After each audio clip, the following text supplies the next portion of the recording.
Assalamu alaikum students. I hope you all are fine. It's 9:08. मैंने 9 बजे का ही lecture का लिंक ग्रुप में सेंड कर दिया था, लेकिन आप शायद किसी ने भी ज्वाइन नहीं किया। मैं वेट कर रही थी कब से कि अगर कोई स्टूडेंट ज्वाइन कर लेता है तो मैं फिर स्टार्ट करती हूँ लेक्चर, लेकिन किसी ने नहीं किया है। तो कल भी सिर्फ एक ही स्टूडेंट ने किया था, फिर भी मैंने लेक्चर रिकॉर्ड करके ग्रुप में भेज दिया था। आप काइंडली लाजमी ज्वाइन किया करें। आप लोग की आसानी के लिए ही ये इवनिंग टाइम में क्लासेस रखी गई हैं, ताकि आप इजीली क्लास ज्वाइन कर सकें। जी, ये सब्जेक्ट ऐसा है ना कि आपको कहीं भी पूछना समझना पड़ सकता है, तो आपको लेक्चर के अंदर होना ज़रूरी होता है बायोस्टैटिस्टिक्स के लिए। ठीक है ना, हमें कोई चीज़ समझ नहीं आ रही है तो आप उसी टाइम पूछ सकते हैं। ठीक है, और फिर लाजमी अगर अगर आप क्लास नहीं ले सकते हैं, सेकंड कंडीशन, अगर आप क्लास नहीं ले सकते हैं, आप काइंडली लेक्चर को सुना करें। उसके बाद फीडबैक दिया करें ग्रुप में कि हमने लेक्चर सुन लिया है, हमें समझ आ गई है या नहीं आई है। अगर नहीं आई है तो किस चीज़ की नहीं आई है। तो इस तरह का फीडबैक लाजमी दिया करें, ताकि टीचर को आपकी प्रेजेंस की होनी चाहिए कि ये बच्चे प्रेजेंट हैं, ये लेक्चर ले रहे हैं या नहीं ले रहे हैं। तो चीज़ें होना ज़रूरी होती हैं। कल हमने स्टार्ट किया था बायोस्टैटिक्स का इंट्रोडक्टरी लेक्चर हमारा था, उसको हमने स्टार्ट किया था, जिसके अंदर मैंने आपको तमाम बताया था बायोस्टैटिक्स के बारे में कि इसको हम क्यों यूज़ करते हैं, इसकी एप्लीकेशंस क्या हैं, इसकी फील्ड्स कौन कौन सी हैं, हम क्यों यूज़ करते हैं, इसको कब प्रमोट किया गया। मतलब ये सारा कुछ हमने डिस्कस किया था बायोस्टैटिक्स के बारे में। आज हम मजीद उसी सिलसिले में अपना यूनिट नंबर 1 डिस्कस करेंगे, इंट्रोडक्शन टू बायोस्टैटिस्टिक्स, जो कि हमारा लेक्चर है। उसी को ही हम मेंटेन करेंगे आज। इसके अंदर आज हम देखेंगे, कल अपने हमने स्टैटिस्टिक्स को देखा था, लेकिन आज हम इसको मजीद देखेंगे कि अप्लाइड स्टैटिस्टिक्स हमारे पास क्या होता है। Involves the applications of those theorems, formulas, rules and laws to solve real world problems. ठीक है, ये क्या किस चीज़ को इन्वॉल्व करते हैं, एप्लीकेशंस को यूज़ करते हैं, जो कि जिसके लिए हम थ्योरम, फार्मूलाज, रूल्स, अपने लॉज यूज़ करते हैं, ताकि हम अपने रियल वर्ल्ड की जो प्रॉब्लम्स हैं उनको हम सॉल्व आउट कर सकें। तो ये तमाम जब अप्लाई कर रहे होते हैं statistical methods, formulas, theorem and laws, किस लिए यूज कर रहे होते हैं, किस लिए इन्वॉल्व कर रहे हो, ताकि हम अपने रियल लाइफ प्रॉब्लम्स को अच्छी तरह से रिजोल्व कर सकें। अब अप्लाइड स्टैटिस्टिक्स जो हम नाम दिए हमने, can be divided into two areas. अब इसको हम टू एरियाज में क्या करते हैं, डिवाइड कर देते हैं, डिस्क्रिप्टिव स्टैटिस्टिक्स के अंदर और इन्फ्लुएंशियल स्टैटिस्टिक्स के अंदर। कल वैसे मैंने आपको इसका ओपिनियन दिया तो था अपनी के डिस्क्रिप्टिव स्टैटिस्टिक्स क्या होता है, इन्फ्लुएंशियल स्टैटिस्टिक्स क्या होता है। आज मजीद उसको हम डिस्कस करेंगे। सबसे पहले आता है बात, अगर आएगी तो डिस्क्रिप्टिव स्टैटिस्टिक्स की। Descriptive statistics consist of methods for organising. Basically ये किस पे कंसिस्ट होता है, हमारे डिफरेंट मेथड्स पे कंसिस्ट होता है, जिसके अंदर फोर, किस लिए, ऑर्गेनाइजिंग के लिए, displaying and describing data. Data को ऑर्गेनाइज, डाटा को डिस्प्ले और डाटा को डिस्क्राइब करने के लिए हम यूज करते हैं। अब हम कहाँ का किस लिए यूज करते हैं, किस तरह यूज करते हैं, by using tables, graphs and summary measures.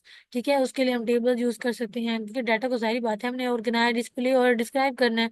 और डिस्क्राइब करने के लिए हम टेबल यूज करते हैं, ग्राफ यूज करते हैं और समरी मेजर्स भी यूज करते हैं। ठीक है, सेकंड हमारे पास आता है inferential statistics. Inferential statistics consist of method that use sample results. ठीक है, बेसिकली इन्फ्रेंशियल स्टैटिस्टिक्स हम यूज करते हैं, किस पे कंसिस्ट होती है, हमारे मेथड्स पे, that use sample results to help make decision. जिसके लिए हम सैंपल रिजल्ट्स लेते हैं और अपने उसके हमें क्या मदद मिलती है, ताकि हम अपने डिसीजंस को मेक कर सकें और प्रिडिक्शन अबाउट अ पॉपुलेशन, अपने पॉपुलेशन की प्रिडिक्शन के बारे में दे सकें। तो ये सारा काम किसका होता है, बेसिकली इन्फ्रेंशियल स्टैटिस्टिक्स का होता है। ठीक है, डिस्क्रिप्टिव जो है वो नाम से ही जाहिर हो रहा है कि आपने डिस्क्राइब करना है अपने रिजल्ट्स को, अपने डाटा को। अब हमने किस तरह करना है वो हम बता चुकी हूँ मैं आपको पहले। इन्फ्रेंशियल भी नाम से ही जाहिर हो रहा है कि इसके अंदर हमने बेसिकली इन्फ्रेंसेस का काम करना है। मतलब हमने इसके अंदर क्या करना है, अपने डिसीजंस बनाने, प्रिडिक्शंस करनी है रिजल्ट्स को सैंपल्स के थ्रू। ठीक है, तो ये हमारे पास थी अप्लाइड स्टैटिस्टिक्स की जो डिवीजन हमने की थी टू एरियाज के अंदर, डिस्क्रिप्टिव स्टैटिस्टिक्स और इन्फ्लुएंशियल स्टैटिस्टिक्स। तो मैंने को बताया था कि स्टैटिस्टिक्स की दो बेसिकली टाइप्स हैं जो कि हम यूज करते हैं। सेकंड हम बात करेंगे टाइप्स ऑफ डाटा। अब हम जिस किस्म का डाटा ले रहे हैं, बायोस्टैटिस्टिक्स में यूज कर रहे होते हैं, उसके बारे में डिस्कस करेंगे कि टाइप्स ऑफ डाटा, किस किस्म का हम डाटा यूज कर रहे होते हैं, उसकी क्या क्या टाइप्स हैं। सबसे पहले जो इसकी फर्स्ट टाइप है वो हमारे पास है क्वांटिटेटिव डाटा। सेकंड हमारे पास होती है क्वालिटेटिव डाटा। क्वांटिटेटिव डाटा की अगर बात हम करें कि क्वांटिटेटिव डाटा क्या होता है, उसके अंदर मजीद उसकी सब टाइप्स आती हैं, जिसमें सबसे पहले हमारे पास आती है डिस्क्रीट डाटा, एंड सेकंड हमारे पास क्या आती है, कॉन्टिन्यूस डाटा। अगर क्वांटिटेटिव डाटा की बात की जाए, तो quantitative data refers to numerical information that can be measured and expressed numbers. Basically quantitative data के अंदर हमेशा हम क्या बात करेंगे, न्यूमेरिकल इंफॉर्मेशन की बात करेंगे, that can be measured and express. जो भी हम नंबर्स हमें दिए जाएंगे, जो भी डाटा मिलेगा, उसको हमने मैयर्स करना है और एक्सप्रेस करना है, किसमें, नंबर्स के थ्रू करना है। It answers questions like how much और हाउ मैनी। अब अगर इसके क्वेश्चंस वगैरह पूछे जाएंगे तो इस तरह पूछ जाएंगे, हाउ मच, हाउ मैनी। अगर हाउ मच हाउ मैनी की बात की जा रही है तो आपको इसका मतलब है कि आपसे क्वांटिटेटिव डाटा के बारे में पूछा जा रहा है, उसके बारे में बात की जा रही है। For example, height, weight, age, temperature, test score मतलब एग्जाम्पल अगर मैं लूँ, तो मैं ले रही हूँ 30/20 आ रहे हैं स्टूडेंट्स के, 30/30 आ रहे हैं स्टूडेंट्स के, 30/10 आ रहे हैं। तो बेसिकली मैं किस में उसको एक्सप्रेस कर रही हूँ, उसको मैं नंबर्स में एक्सप्रेस कर रही हूँ। हाइट की बात की जाए कि उसकी हाइट जो है 3.2 है, वो नंबर्स में हम डिस्क्राइब कर रहे हैं। ठीक है, वेट की बात की जाए तो उसके अंदर मैं कह रही हूँ कि उसका 57 kg वेट है, तो उसके अंदर भी हम नंबर्स की बात कर रहे हैं। एज की बात की जाए कि उसकी एज 32 है, 31, 28, 27। तो ये तमाम जो है वो किस पे बेसिस कर रहे हैं, नंबर्स पे कर रहे हैं। तो बेसिकली क्वांटिटेटिव डाटा, हम वो डाटा लेते हैं, उस डाटा को कहते हैं जिसके अंदर हम क्या कर रहे होते हैं, हमारे न्यूमेरिकल इंफॉर्मेशन होती है। डैट कैन बी मैयर, जो कि मैयर एक्सप्रेस की जाते हैं नंबर्स के थ्रू। ठीक है। अब उसके अंदर जो मजीद इसके सब टाइप्स थी, सबसे पहले हमारे पास थी डिस्क्रीट डाटा। डिस्क्रीट डाटा कौन सा होता है, discrete data refers to countable values. इसका डिस्क्रीट का मतलब क्या होता है, countable values that can only take on specific distinct value, जिसके अंदर हम स्पेसिफिक डिस्टिंक्ट वैल्यूज ले रहे होते हैं। For example, number of students in a class. अब वो क्या है, काउंटेबल है। क्लास में फॉर एग्जांपल 30 स्टूडेंट्स बैठे हैं, तो मेरे लिए काउंट करना ईजी है, तो वो मेरे पास क्या होगा, discrete data. For example, number of books on a shelf, कि एक शेल्फ में कितनी बुक्स रखी गई हैं। अगर फॉर एग्जाम्पल 10 रखी गई हैं, तो मेरे लिए काउंट करना आसान है।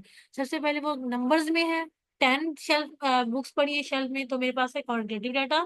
तो ये बेसिकली टाइप्स किसकी है, क्वांटिटेटिव डाटा की टाइप्स है। बाकी अगर बात की डिस्क्रीट की, तो वो क्या होना चाहिए, काउंटेबल नंबर्स होने चाहिए, कि आप इसको इजीली काउंट कर सकते हो, तो वो हमारे पास क्या होती हैं, डिस्क्रीट। सेकंड हमारे पास है continuous data. Continuous data refers to a measurable value that can take on any value within range or interval। अब इसमें क्या है कि अनकाउंटेबल वैल्यूज भी आ सकती हैं, हम इसके अंदर रेंजेस भी ले सकते हैं, इंटरवल्स भी ले सकते हैं। तो हम कौन सा डाटा यूज करते हैं, कॉन्टिन्यूस डाटा। अब वो हम नंबर्स में ही लेंगे ना, चाहे हम रेंज लेंगे, इंटरवल लेंगे, या अनकाउंटेबल नंबर्स लेंगे, तो उसको हम नंबर्स में ही मेजर करेंगे। तो बेसिकली ये भी टाइप किसकी है, क्वांटिटेटिव डाटा की टाइप है। इसके एग्जाम्पल अगर हम देखें, हाइट, वेट आ जाता है। ठीक है, अब वेट देखें, कभी 57.2 भी हो सकता है, 3 भी हो सकता है। हाइट भी ऐसे ही है, 3.2, 5.6, 7.8। तो ये इंटरवल्स में और इस तरह रेंज में आ सकते हैं रिजल्ट्स। और अनकाउंटेबल, ठीक है ना, जिसकी कोई मेजरमेंट्स नहीं है। ठीक है, वेट जो है वो बढ़ता रहता है, और कभी कम होता रहेगा, तो कभी ज्यादा होता रहेगा वेट, हाइट, इसी तरह। तो ये हमारे पास क्या है, कंटिन्यूस डाटा है, और बेसिकली ये टाइप इसकी है, क्वांटिटेटिव डाटा की टाइप है। तो बेसिकली टाइप क्वांटिटेटिव डाटा आपको समझ आ गया होगा, उसके अलावा इसकी मजीद जो सब टाइप्स वो भी मैंने क्लियर कर दिए हैं। आगे हमारे पास आता है सेकंड टाइप है टाइप्स ऑफ डाटा की, वो है क्वालिटेटिव डाटा। वो भी हमारे पास दो तरह का होता है, जिसके आगे टू सब टाइप्स मजीद हैं। एक हमारे पास है न्यूमेरिकल डाटा, सेकंड हमारे पास है ऑर्डिनल डाटा। अगर बात की जाए क्वालिटेटिव डाटा की, तो qualitative data on the other hand refers to the descriptive information, जिसके अंदर क्या होती है, हमें डिस्क्रिप्टिव इंफॉर्मेशन रेफर होती है, that can not be measured in numbers, जिसको हम नंबर्स में मेजरमेंट नहीं कर सकते हैं। ठीक है, it answer question like what, why and how, इस तरह के क्वेश्चन पूछे जाते हैं। फॉर एग्जाम्पल, जैसे हमारे पास आता है कलर्स। ठीक है, कलर्स की बात की जा रही है, तो हम बताएंगे red, blue, yellow, white, red, इस तरह बताएंगे, नंबर्स में तो नहीं बता रहे हैं ना। तो जो हम नंबर्स में एक्सप्रेस नहीं करते हैं, वो हमारे पास क्या होता है, क्वालिटेटिव डाटा। बेसिकली हम उसकी क्वालिटी बता रहे होते हैं। अगर आप इसे याद करें, क्वांटिटी का मतलब क्वांटिटी बता रहे हैं, नंबर्स में बता रहे हैं। क्वालिटेटिव में मीन्स हम उसकी क्वालिटी बता रहे हैं कि क्या क्वालिटी आ रही है। जैसे फॉर एग्जाम्पल, यहाँ अब आ रहा है ओपिनियन। अब किसी की ग्रेट ओपिनियन हो सकते हैं, किसी के लो ओपिनियन हो सकते हैं, किसी के हाई ओपिनियन हो जाते हैं। तो बेसिकली ये भी हम उसकी क्वांटिटी बता रहे हैं, या उसकी हम क्वालिटी बता रहे हैं। ठीक है, तो ये भी हमारे पास क्या है, क्वालिटेटिव डाटा। ये भी नंबर्स में, इमोशंस, एंग्री, हैप्पी, सैड, तो ये हमारे पास क्या होता है, सिक, तो ये सारे इमोशंस जो है वो भी नंबर्स में तो नहीं है ना, प्लस के जा रहे हैं। तो ये भी हमारे पास क्या है, descriptive, sorry quantitative qualitative data. अब कैटेगरीज आ जाती हैं, जेंडर में मेल फीमेल आ जाते हैं, तो भी हमारे पास क्वालिटेटिव डाटा है। ठीक है, ऑक्यूपेशन, जैसे हमारे पास ऑक्यूपेशन के लिए डिफरेंट ट्रेड्स हमारे पास हैं, तो उसके लिए भी हमारे पास क्या आते हैं, नंबर्स में हम उसको डिस्क्राइब नहीं करते हैं, उसकी हम जाहिर पता ट्रेड्स बताते हैं कि ट्रेड ए, ट्रेड टू, कुछ भी हमने नाम रखे होते हैं उसके ऑक्यूपेशन के, जैसे मेरे पास डॉक्टर, पेशेंट, डॉक्टर, टीचर, इस तरह के तमाम। तो ये हम नंबर्स में तो डिस्क्राइब नहीं कर रहे हैं, तो बेसिकली ये हमारे पास क्या है, क्वालिटेटिव डाटा। अब इसकी मजीद दो सब टाइप्स थी। फर्स्ट हमारे पास थी नॉमिनल डाटा, तो उसको देख लेते हैं। Nominal data refers to categories or labels that have no inherent order or ranking. Basically, nominal data को हम क्या रेफर करते हैं, जब हमने क्या बनानी हो, कैटेगरीज और लेबल्स बनाने हो, that have no inherent order, जिसका कोई ऑर्डर नहीं होता और रैंकिंग नहीं होती। जैसे अगर हम बात करें हैं कलर्स की, रेड, पिंक, ग्रीन, ठीक है, तो इसके अंदर हम डिफरेंट कैटेगरीज बना रहे हैं। ठीक है, कि रेड किस किस को पसंद है, ब्लू किस किस को पसंद है, तो उसके अंदर हम कैटेगरीज बना रहे हैं, जेंडर मेल या फीमेल। तो ये हमारे पास क्या है, नॉमिनल डाटा।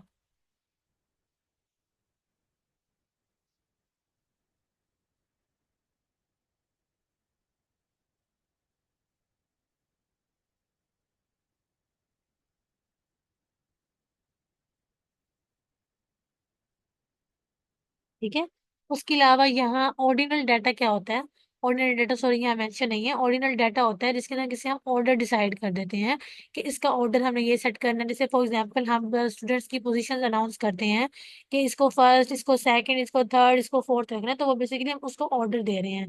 तो वो हमारे पास क्या होता है, ऑर्डिनल डाटा होता है, जिसमें हम किसी को ऑर्डर दे रहे होते हैं या उसका ऑर्डर सेट कर रहे होते हैं, तो हमारे पास क्या होता है, ऑर्डिनल डाटा। मजीद आगे चलते हैं। Uses of data in biostatistics. ठीक है, डाटा को हम क्यों यूज करते हैं बायोस्टैटिस्टिक्स के अंदर। Biostatistic is the application of statistical principles to medical and health related fields.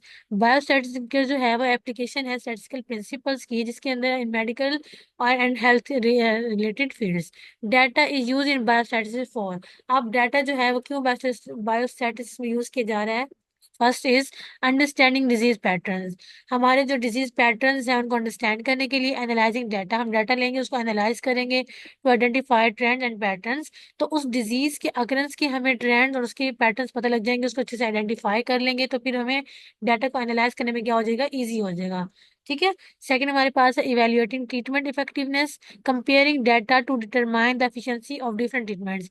जब भी हम डाटा को कंपेयर करेंगे, ठीक है, उसकी डिटर्मिनेशन करेंगे, तभी हमें डिफरेंट ट्रीटमेंट्स की एफिशिएंसी का पता चलेगा कि वो कितना एफिशिएंट है या नहीं है।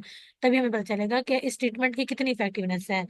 थर्ड हमारे पास है identifying risk factors, analysing data to identify factors that contribute to disease और हेल्थ आउटकम्स। ठीक है, डाटा को अच्छे से हम एनालाइज तब कर सकते हैं जब हम उसका फैक्टर्स को आइडेंटिफाई कर सकेंगे। ठीक है, जो भी रिस्क फैक्टर्स आ रहे हैं हमारे डाटा के अंदर, डिजीज के थ्रू या हेल्थ आउटकम्स के थ्रू, जो भी हमारे पास रिस्क फैक्टर्स आ रहे हैं, सबसे पहले तो हम डाटा को एनालाइज नहीं करेंगे, हम उस फैक्टर्स को नहीं समझ पाएंगे जिसकी वजह से वो रिस्क फैक्टर आ रहा है। ठीक है, fourth one is monitoring public health.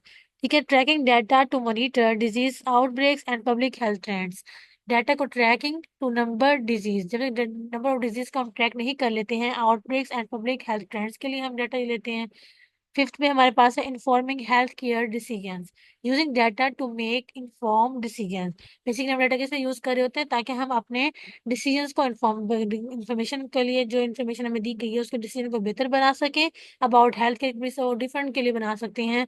Health care policies हो सकती हैं, वो ट्रीटमेंट्स हो सकती हैं, वो हमारे पास इंटरवेंशन हो सकती हैं, वो तमाम चीज़ें हो सकती हैं। तो अच्छे तरीके से तभी हम उसकी हेल्थ केयर के डिसीजन बना सकेंगे, जब तक कि हम डाटा को उसको परसीव करेंगे, डाटा को यूज करेंगे। तो ये तमाम हमारे थे डाटा के यूजेज जो कि हम बायोस्टैटिस्टिक्स में करते हैं। नेक्स्ट हमारे पास है sources of data in biostatistics. ठीक है, biostatistics use data for various sources. अब जो बायोस्टैटिस्टिक्स जो हैं, स्टेशन जो हैं जो कि बायोस्टैटिस्टिक्स यूज करते हैं, ठीक है, यूज डाटा, वो डाटा किस लिए यूज करते हैं, फॉर वेरियस सोर्सेज, वो वेरियस सोर्सेज से डाटा ले रहे होते हैं। किन किन सोर्सेज से डाटा ले रहे होते हैं, including first is clinical trials, studies that test new treatment और इंटरवेंशंस, कि जैसे भी हम अपने कोई न्यू ट्रीटमेंट बना रहे हैं क्लिनिकल ट्रायल्स के अंदर, तो उसके बारे में स्टडी करने के लिए उसका डाटा ले लेंगे, वहां से भी हम डाटा ले सकते हैं। Second one is surveys and questionnaires, ठीक है, आप सर्वे करें, आप क्वेश्चनियर करें हर पेशेंट के पास जाकर, collecting data through self respected responses, आप खुद सेल्फ असेसमेंट कर रहे हैं, आप जाके सर्वे कर रहे हैं, क्वेश्चनियर्स के थ्रू डाटा कलेक्ट कर सकते हैं, ठीक है। Third one is electronic health records, ठीक है, EHR, digital records of patient health information, आप इंफॉर्मेशन ले सकते हैं पेशेंट्स की हेल्थ की डिजिटल डिजिटल रिकॉर्ड्स के थ्रू भी ले सकते हैं हम data. Fourth one is administrative databases, data collected for administrative purposes such as insurance claims, ठीक है, डाटा हम कलेक्ट इसलिए भी करते हैं फॉर एडमिनिस्ट्रेटिव पर्पस के लिए भी, जैसा कि हम उसकी इंश्योरेंस क्लेम करवानी हो तो उसके लिए। पब्लिक हेल्थ, ठीक है, surveillances, on going collection and analysis of data is monitor disease risk, जो ऑन गोइंग कलेक्शन है हमारे डाटा की उसको हम एनालाइज कर रहे हैं, तो हमें क्या वो मॉनिटर करता है डिजीज के ट्रेंड्स को, प्रिवेंशन को किस तरह कंट्रोल करना है उसको चेक करने के लिए भी हम लेते हैं data. Six one is research studies, observational studies, cohort studies and case control studies, ठीक है, तो ये हम रिसर्च कर रहे होते हैं इसके ऊपर। Seventh one is registries databases that track specific health condition और आउटकम्स, ठीक है, उसके लिए हम डाटा यूज करते हैं, किसके लिए यूज करते हैं, databases that track specific health के, हमारी हेल्थ के थ्रू जो कंडीशंस हैं उसके आउटकम्स हैं उसको अच्छे तरीके से ट्रैक कर लिया जाए, उन पे काम कर लिया जाए, उनको चेक कर लिया जाए। तो दीज सोर्सेज, जो ये तमाम सोर्सेज की हमने बात की है अभी, सेवन सोर्सेज की, ठीक है, प्रोवाइड वैल्यूएबल डाटा, ये हमें क्या प्रोवाइड करते हैं, वैल्यूएबल डाटा प्रोवाइड करते हैं फॉर बायोस्टैटिशियंस, बायोस्टैटिशियंस को जो कि बायोस्टैटिक टेक्निक अप्लाइज कर रहे हैं, किस लिए यूज मदद दे रहे हैं उनको, ताकि वो analyse and inform health care decisions, कि वो हमारी जो हेल्थ केयर डिसीजंस हैं उनको अच्छी तरह से समझ सके और उनको एनालाइज कर सकें। तो यहाँ तक हमारा जो है वो फर्स्ट चैप्टर जो है इंट्रोडक्टरी चैप्टर था हमारा बायोस्टैटिस्टिक्स का, वो हो चुका है कंप्लीट। तो हर चैप्टर के आखिर में कुछ आपको एमसीक्यू भी हम स्टडी किया करेंगे जितना भी हमने पढ़ा है उसके अकॉर्डिंग। अभी हमने बात की थी डाटा की टाइप्स की, तो उसके अकॉर्डिंग मैंने कुछ यहाँ पे एमसीक्यूज मेंशन किए हैं। Here are some multiple choice questions MCQs on types of data in biostatistics. Question number one जो है MCQs number one, वो कह रहे हैं what type of data is represented by categories और labels। वो कहते हैं कौन सी टाइप ऑफ डाटा ऐसी है जिसके अंदर हम अपनी कैटेगरीज को और लेबल्स को क्या करते हैं, रिप्रेजेंट करते हैं, वो हमारे पास होता है क्वालिटेटिव डाटा, ठीक है, क्वालिटी बता रहे होते हैं, उसकी कैटेगरीज बना रहे होते हैं ना, जैसे फॉर एग्जांपल मैं कलर्स ले रही हूँ, मैं उसके अंदर रेड ग्रीन ब्लू या जेंडर ले लूँ मेल फीमेल का, तो उसके अंदर मैं डिफरेंट कैटेगरीज बना रही हूँ, वन और मोर कैटेगरीज बना रही हूँ ना उसके अंदर, जैसे जेंडर मेरे पास एक इवेंट था, टास्क था, तो मैं उसकी दो मजीद उसकी क्या बना रही हूँ, कैटेगरीज बना रही हूँ। तो ये दो कैटेगरीज जो है हम किस में रिप्रेजेंट करते हैं, क्वालिटेटिव डाटा के अंदर। तो ये रेड मार्क किया हुआ है, तो ये हमारे पास क्या है, correct option. MCQs number two की तरफ अगर मूव करें, वो कह रहे हैं which of the following is an example of quantitative data. वो कहते हैं इन सब में से कौन सी एग्जाम्पल है जो कि क्वांटिटेटिव डाटा की। क्वांटिटेटिव डाटा का तो आपको बता चुकी हूँ ना, क्वांटिटेटिव डाटा वो होता है जिसको हम इन नंबर्स में एक्सप्रेस करते हैं। तो वो हमारे पास यहाँ पर सिर्फ जो मैं हमें दिया था ब्लड टाइप, अब ब्लड टाइप है उसको हम कैटेगरीज में करें ना, वो ए हो सकता है, बी हो सकता है, ए बी या ओ हो सकता है, तो वो भी हमारे पास क्वालिटेटिव है। सेकंड हमारे पास है पेशेंट सेटिस्फिकेशन, कि वो सेटिस्फाइड है या अनसेटिस्फाइड है, तो वो भी हमारा क्वालिटेटिव की तरफ जा रहा है। अगर बात की जाए ब्लड प्रेशर की, तो वो हाँ वो नंबर्स में हम कर सकते हैं कि उसका 153 आ रहा है, 152 आ रहा है ब्लड प्रेशर, या 160 आ रहा है, 120 आ रहा है, तो वो हम किस में करते हैं, नंबर्स में एक्सप्रेस करते हैं। Last one is marital status, marriage, single, divorce, तो ये इसमें भी कैटेगरीज आ गई है ना। तो बेसिकली हमें जो सूट कर रहा है, क्योंकि क्वेश्चन के अकॉर्डिंग जिसमें उसने कहा था कि आपने क्वांटिटेटिव डाटा की आपने एग्जांपल को मेंशन करना है कौन सी है, तो वो हम क्या लेंगे, नंबर सी, ब्लड प्रेशर, ठीक है, तो इसका करेक्ट ऑप्शन ये है। हम क्वेश्चन नंबर थ्री की तरफ मूव करेंगे। What type of data can take on any value within a range, ठीक है, इसके अंदर हम रेंज वगैरह की बात करते हैं, ठीक है, रेंज वगैरह वो होती है ना जो कि हम सेंटर पॉइंट ले रहे होते हैं, तो वो हम लेते हैं कॉन्टिन्यूस डाटा के लिए। Question number four, which of the following is an example of discrete data, ठीक है, अगर मैं ऊपर वाले सॉरी एमसीक्यूज में थोड़ा सा और मैं आपको मजीद बता देती हूँ, याद दिला देती हूँ, अभी मैंने आपको बताया था कि हम इसके अंदर जो है डिस्क्रीट डाटा जो होता है वो हमारे पास होता है काउंटेबल के लिए, उसमें काउंटेबल नंबर्स होते हैं। कॉन्टिन्यूस में क्या होता है, हमारे पास काउंटेबल अनकाउंटेबल होते हैं, जिसके अंदर रेंज और इंटरवल भी आ सकते हैं, मैंने आपको बताया था। तो इसलिए यहाँ पर हमने जो करेक्ट ऑप्शन चूज किया है वो हमारे पास है कॉन्टिन्यूस डाटा। MCQ 4 की तरफ अगर हम मूव करें, which of the following is an example of discrete data. अब डिस्क्रीट डाटा क्यों कहते हैं, आप एग्जाम्पल्स दें। ठीक है, अब डिस्क्रीट डाटा क्या होता है, जिसके अंदर काउंटेबल नंबर्स होते हैं। ठीक है, काउंटेबल नंबर्स, इसको हम इजीली काउंट कर सकते हैं। अब हाइट को नहीं कर सकते हैं, वेट को भी नहीं कर सकते हैं, नंबर ऑफ चिल्ड्रन को हम कर सकते हैं कि इस वक्त कितने नंबर ऑफ चिल्ड्रन हमारे पास मौजूद है, उसको हम काउंट इजीली कर सकते हैं। तो वो हमारे पास क्या आएगा, discrete data. Blood glucose level भी नहीं ले सकते हैं। ठीक है, तो ये भी हमारे पास जो सूटेबल हमारा ऑप्शन है वो हमारा है number C, number of children. अगर अब बात करते हैं MCQ 5 की, तो वो है what type of data has a natural order और रैंकिंग। ठीक है, अगर हम नेचुरल ऑर्डर और रैंकिंग की बात करते हैं तो उसके लिए हमारे पास कौन सा हम लेते हैं, ऑर्डिनल डाटा। उसके लिए हम ऑर्डिनल डाटा यूज करते हैं, क्योंकि रैंकिंग की बात की जा रही है और ऑर्डर की बात की जा रही है। अभी मैंने आपको बताया, जैसे हम ऑर्डर डिसाइड करते हैं कि हमने क्या ऑर्डर देना है, अगर रैंकिंग हमें क्या देनी है, फर्स्ट सेकंड थर्ड, उसकी बात की जा रही है, तो वो हमारे पास क्या होगा, ऑर्डिनल, मतलब ऑर्डर हम इसमें दे रहे हैं, तो हमारे पास बेस्ट ऑप्शन है बी, जो कि है ऑर्डिनल डाटा। MCQ 6, जिसमें वो कह रहा है which of the following is an example of nominal data. वो कह रहे हैं कौन सी ऐसी है जो कि नॉमिनल डाटा की आपके पास है एग्जाम्पल। फर्स्ट हमारे पास है एजुकेशन लेवल। एजुकेशन लेवल क्या है, हाई स्कूल, कॉलेज, यूनिवर्सिटीज वगैरह है। एज ग्रुप है यंग, मिडल, ठीक है, और ओल्ड। सी हमारे पास है blood type, pain severity, mild, moderate, severe. ठीक है, तो इसमें से हम क्या लेंगे, नॉमिनल डाटा की बात की जा रही है, तो यहाँ पे हम लेंगे ब्लड टाइप। ठीक है, ए बी और ओ। क्वेश्चन नंबर 7 की तरफ मूव करते हैं। MCQ 7, what type of data is represented by numerical values that can be measured with precious. ठीक है, वो कहते हैं कौन सी ऐसी टाइप ऑफ डाटा है जिसके अंदर हम रिप्रेजेंट करते हैं अपने नंबर्स को। ठीक है, हम मेजर करते हैं उसको, रिप्रेजेंट करते हैं नंबर्स में, तो वो हमारे पास जस्ट ओनली क्या होता है, क्वांटिटेटिव। क्वांटिटेटिव डाटा ऐसा है जिसके अंदर हम नंबर्स में एक्सप्रेस करते हैं। ना वो हमारे पास क्वालिटेटिव डाटा है, ना ऑर्डिनल डाटा है, ना न्यूमेरिकल डाटा, नॉमिनल डाटा है। वो हमारे पास क्या है, क्वांटिटेटिव डाटा है।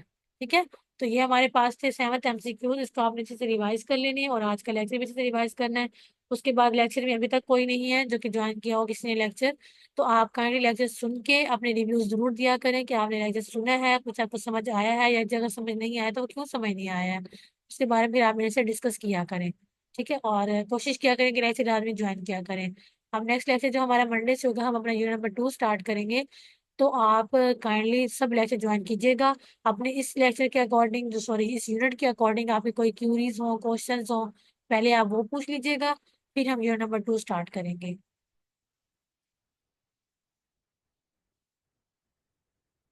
आई होप सो, इतना मुश्किल टॉपिक तो हमारा चल नहीं रहा था, तो आपको ये तमाम चीजें क्लियर हो जाएंगी।